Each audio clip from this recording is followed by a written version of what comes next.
si Lee Yong Hak ini kayak panik, jadi dia mencekek leher anak tersebut sampai meninggal dunia. Hai, assalamualaikum warahmatullahi wabarakatuh. Gimana kabar kalian? Maaf banget ya, hampir 15 hari aku gak upload video karena emang kemarin itu sempet bikin konten ini, tapi karena terlalu banyak salahnya jadi aku tag dari awal. Nah, jadi kali ini aku bakalan mengupas kasus tentang Molar ya, Molar Daddy. Kasus ini tuh, kasus Molar Daddy itu berasal dari Korea. Jadi orang Korea itu menyebut kasus ini Molar Daddy. Dalam bahasa Indonesia itu artinya ayah gigi geraham. Jadi buat kalian pasti bingung dong ya, apa itu ayah gigi geraham? Nanti lebih lanjutnya kalian pasti tahu setelah kalian nonton semua video aku sampai selesai. Jadi kasus Molar Daddy ini viral pada tahun 2017. Kasus ini tuh bisa dibilang garis besarnya, judul besarnya ya, serigala berbulu domba. Nah, jadi kali ini aku mau memperkenalkan pemeran utamanya siapa. Namanya Lee Yong Hak, lahir pada 16 Juli tahun 1982. Jadi Lee Yong Hak ini dia mempunyai penyakit, aku baca berdasarkan tulisannya ya, bukan sebutannya karena susah banget. Dia itu memiliki penyakit dari kecil, yaitu nama penyakitnya gigantiform sementoma. Jadi penyakit ini tuh kayak penyakit yang ada di gusi, kayak penyakit tumor. Tumornya itu lama-lama membesar kalau tidak segera dilakukan tindakan medis, dan membuat semua gigi si Lee Yong Hak ini habis semuanya, tinggal satu gigi aja, yaitu gigi geraham yang paling ujung. Jadi penyakit ini tuh di Korea katanya cuma ada 2 orang aja. Yang pertama Lee Yong Hak, dan yang kedua nanti kalian tahu sendiri siapa orangnya. Dan bahkan di dunia cuma ada 5 orang doang. Jadi pada waktu itu ayahnya terbilang orang punya. Jadi waktu SMP dia menjalani operasi untuk mengangkat penyakit tersebut, dan hasilnya seperti ini. Dan pada waktu SMA ayahnya mengalami kebangkrutan, jadi membuat si Lee Yong Hak ini bekerja di salah satu restoran Jepang yang ada di Korea, yaitu restoran sushi. Dan di situ juga Lee Yong Hak itu bertemu dengan jodohnya guys, dan dia menikah. Pada saat menikah dia mempunyai anak. Ternyata penyakit yang dia derita ini menurun ke anaknya. Jadi anaknya juga memiliki penyakit yang sama. Nah, setelah penyakit dia itu menurun ke anaknya, pada tahun 2015 di acara TV di Korea itu sedang viral-viralnya atau lagi trennya gitu ya, acara yang mengusung atau mengangkat kisah nyata dari kehidupan orang-orang yang kurang beruntung. Jadi si Lee Yong Hak ini dia masuk ke acara tersebut karena memang anaknya dan kondisi keluarganya itu sangat cukup memprihatinkan. Yang pertama, anaknya memiliki penyakit seperti dia, yaitu gigantiform sementoma. Dan yang kedua, ekonomi Lee Yong Hak itu sangat terbilang miris ya, karena pada saat anaknya memiliki penyakit tersebut tidak seberuntung dia dulu tuh dia orang tuanya masih bisa mengangkat penyakitnya atau masih bisa mengobati penyakitnya karena emang orang tuanya masih punya uang ya kan. Dan sekarang kondisinya dia itu buat makan sehari-hari aja udah kurang, apalagi buat mengangkat atau mengobati penyakit anaknya. Dia nggak punya uang sama sekali. Jadi kondisi keuangan dia yang seperti itu dan kondisi anak yang seperti itu membuat dia masuk acara TV tersebut. Jadi di acara TV itu tuh dia meminta bantuan kepada masyarakat Korea untuk membantu menyembuhkan atau untuk membantu meringankan beban mereka, yaitu menyumbangkan sedikit rezeki mereka untuk pengobatan anaknya. Dan di situ tuh reaksi rakyat Korea itu sangat antusias dan sangat bagus karena emang ngelihat anaknya itu masih kecil sudah menderita penyakit seganas itu gitu kan. Dan ngelihat bapaknya itu ya, Lee Yong Hak ini, dia tuh kelihatannya kayak sayang banget sama anaknya, peduli banget. Pokoknya seakan-akan Lee Yong Hak ini tuh dia tuh rela melakukan apa aja demi kesembuhan anaknya gitu. Jadi pada saat itu video-video dan permohonan dia untuk minta masyarakat Korea membantu pengobatan anaknya di situ tuh berhasil dan berbuah manis. Jadi di situ si Lee Yong Hak ini banyak sekali menerima pundi-pundi rupiah dari acara TV tersebut. Bahkan pemerintah Korea ini membantu keluarga Lee Yong Hak ini berupa uang tunai. Tapi setelah acara TV tersebut, kehidupan dan semuanya itu, kehidupan Lee Yong Hak ini tidak tersorot kamera ya. Tapi meskipun seperti itu, bantuan oleh masyarakat dan pemerintah masih tetap berlanjut sampai 2017. Nah, selama dia nggak ada kabar itu guys, kalian mau tahu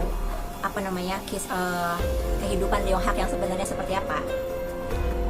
Ternyata uang yang disumbangkan dari masyarakat Korea untuk pengobatan anaknya dan dari pemerintah untuk semua keluarganya itu dia tidak gunakan untuk pengobatan anaknya, guys. Jadi uang yang disumbangkan dari masyarakat dan pemerintah itu dia gunakan gunakan lebih besarnya itu untuk keperluan dia pribadi, kayak membeli beberapa mobil mewah, membeli baju-baju branded, dan makan makanan di restoran mahal. Bukan cuma itu aja, guys. Jadi uang ini tuh dia gunakan untuk membangun usaha prostitusi. Jadi dia membuka usaha prostitusi kayak gitu. Usaha yang kedoknya itu panti pijat, tapi sebenarnya kayak prostitusi gitu ya. Ini ada usahanya di sini, ya kan, gedungnya. Setelah itu pernah ada kejadian istrinya itu diperkosa oleh ayah tirinya. Setelah istrinya diperkosa istrinya tuh ngadu sama si Lee Yong Hak ini bahwa istrinya itu sudah diperkosa oleh ayah tirinya. Apa tanggapan si Lee Yong Hak ini setelah dia mendengar aduan istrinya itu? Ternyata dia tidak menggubris sama sekali pengaduan istrinya itu. Bahkan dia menjadikan masalah ini tuh pundi-pundi uang bagi dia. Istrinya dan ayah tirinya itu disuruh untuk melakukan hal itu lagi dan divideoin sama dia. Videonya itu bakalan dia upload di situs seperti itulah ya, situs-situs yang seperti itu, dan akan mendapatkan uang dari video itu tersebut. Jadi si Lee Yong Hak ini bukannya dia malah marah gitu kan, istrinya sudah diperkosa oleh ayah tirinya, dia malahan membuat itu tuh kayak semacam pundi-pundi uang buat dia. Setelah itu istrinya melaporkan kejadian ini kepada pihak kepolisian. Sebelum istrinya melaporkan pihak ini, istrinya sempat menulis kayak surat wasiat gitu bahwa dia sudah diperkosa oleh ayah tirinya, dan dia melaporkan tindakan tersebut kepada suaminya, dan suaminya tidak ada tindakan sama sekali. Setelah dia menulis surat wasiat dan dia lapor ke polisi, dia bunuh diri. Setelah itu polisi menerima laporannya dan menyambangi rumah atau kediaman si Lee Yong Hak ini dan menangkap pelakunya, ya kan, kayak menginterogasi dulu lah ya, menginterogasi si ayah mertuanya ini. Tapi ayah mertuanya tuh kayak gimana ya, kayak dia tuh nggak ngaku. Dia tuh bilangnya itu tuh melakukan itu tuh kayak sama-sama suka, padahal enggak. Dan ayah mertuanya itu dia pamit ke belakang dan ternyata dia bunuh diri. Jadi dia tuh kayak nggak siap untuk dihukum ya. Lebih baik dia bunuh diri daripada bertanggung jawab atas perbuatannya gitu. Nah, setelah kasus ini selesai nih ya, udah selesai kan, ayah tirinya bunuh diri, nggak mungkin juga bisa dihukum karena emang udah bunuh diri.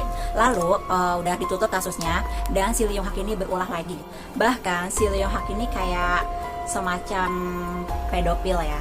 Dia itu menggunakan semua kemewahan yang dia punya untuk menarik perempuan-perempuan remaja lewat akun Twitternya. Jadi di Twitternya itu dia tuh kayak menulis status gitu kan, intinya pengumuman mencari anak usia 14 sampai 20 tahun untuk untuk kerja, dan dia di situ tuh diiming-imingi ya akan mendapatkan uang per bulan, rumah yang nyaman, mandi dengan shower, harus berkata baik dan sopan seperti itu. Iming-imingnya ya, padahal nanti anak-anak itu akan dia icipi dulu, abis itu baru anak-anak itu akan dipekerjakan di perusahaan dia, di usaha dia yang kedoknya panti pijat, sebenarnya usaha prostitusi kayak gitu. Jadi si Lee Yong Hak ini nyuruh anaknya untuk membawa salah satu temennya atau teman sebayanya untuk main ke rumah si Lee Yong Hak. Jadi teman anaknya ini kayak dia tuh suka banget sama BTS waktu itu, dan alasan anaknya Lee Yong Hak ini ngajak temennya itu si anaknya Lee Yong Hak ini alasannya dia mau ngajak temennya dengan dalih nonton film kesukaan temennya ini. Jadi singkat cerita, temennya udah nyampe rumahnya ya kan, dan dikasih minum itu tuh ternyata sudah dikasih obat tidur. Jadi setelah diminum dan temennya itu tidur ya kan, putrinya Lee Yong Hak ini disuruh untuk pergi, kayak suruh main lah, ngapain ke shopping apa gimana gitu kan, dan pulangnya sorean aja ya kata si Lee Yong Hak ini. Setelah temennya tertidur, anaknya pergi gitu kan, langsung tuh kejadian apa yang dia inginkan gitu, dilecehkan lah ya pokoknya. Dan pas anaknya pulang, terus temennya ini sadar, ternyata temennya ini kayak kaget gitu kan, kenapa kondisi dia tuh bisa amburadul seperti itu. Dan karena emang si Lee Yong Hak ini kayak panik ya kan, jadi dia mencekek leher anak tersebut sampai meninggal dunia. Terus anaknya ini nih, yang parahnya lagi, anaknya Lee Yong Hak, dia ikut membantu membuang jasad temennya ini ke salah satu daerah di Korea yaitu Gangwon ya. Dia dibuang di situ menggunakan koper hitam. Jadi anaknya itu membantu proses pembuangan temennya ini. Pada saat itu ibunya si temennya ini tuh nelfon nanyain apakah anaknya masih sama dia gitu kan, tapi dia jawabnya udah enggak. Abis dari rumahnya tuh, abis itu dia udah nggak tahu lagi temennya kemana, alasannya seperti itu. Dan akhirnya ibunya temennya ini melaporkan kasus tersebut ke polisi. Jadi ya pada intinya ibunya tuh ngeliat anaknya terakhir kali pergi sama anaknya si Lee Yo Hak ini. Pada saat itu nih guys, ketahuan semuanya. Nah, jadi di sini tuh bakal keungkap semuanya. Jadi polisi menyambangi kediaman si Lee Yo Hak ini dan tidak ada di rumahnya. Dia ditemukan di tempat kerjanya bersama anaknya sedang sedang tepar kayak gitu tuh, kayak dia tuh abis meminum pil tidur dengan dosis yang sangat tinggi. Niatnya sih mau bunuh diri karena emang dia tuh menghindari kasus-kasus yang dia lakukan gitu. Jadi karena emang dia masih selamat ya kan, cuma overdosis doang. Jadi dia di situ ditangkap dengan anaknya. Jadi di situ dia tuh kena pasal berlapis. Dia tuh udah pedofil, menjual anak di bawah umur, terusnya juga membunuh atau membuang anak di bawah umur juga ya kan, dan membuka usaha prostitusi. Jadi dia tuh hukumannya berlapis karena emang banyak banget kejahatan yang dia lakukan. Jadi di situ dia meminta maaf kepada masyarakat Korea semuanya karena atas semua yang dia lakukan, dan anaknya juga dijatuhi hukuman tapi nggak seberat ayahnya ya. Karena emang anaknya tuh kayak masih di bawah umur gitu guys, masih umur 14 tahun kan. Jadi belum dijatuhi hukuman seberat ayahnya. Dan setelah diinterogasi sama polisi, dia telah membuang mayatnya kemana, mayat anak itu. Dan dia memberitahu telah membuang mayat tersebut ke Gangwon, salah satu daerah di Korea. Dan setelah diautopsi, ternyata mayat tersebut tuh kayak nggak ada tindakan pemerkosaan sama sekali. Jadi di situ tuh katanya waktu itu tuh punya si Lee Yo Hak ini tidak berfungsi dengan baik.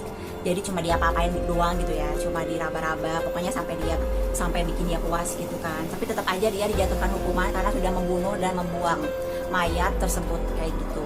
Jadi finishingnya itu dia di penjara, anaknya juga di penjara. Dia kena hukuman berlapis karena emang kejahatannya itu banyak banget. Jadi masyarakat Korea yang tadinya dia viral dengan kebaikannya pada tahun 2015 dan pada tahun 2017 dia viral dengan kejahatannya. Jadi waktu itu masyarakat Korea tuh kayak nggak nyangka banget gitu kan, nggak nyangka banget ya ayah yang tadinya rela melakukan apa aja demi anaknya kelihatannya, tapi lagi gitu kan dengan semua kejahatan yang dia lakukan gitu. Nah, jadi video itu aja kasus moral Dedi. Kenapa dinamakan kasus moral Dedi? Ya seperti itu ceritanya semuanya, kalian bisa simpulkan sendiri. Next time aku bakalan bikin misteri-misteri atau kasus-kasus yang lainnya yang lebih menarik lagi. Atau kalian boleh komen di bawah, kalian mau aku kupas tuntas tentang kasus apa aja. Semoga semuanya terkesan dan sampai jumpa.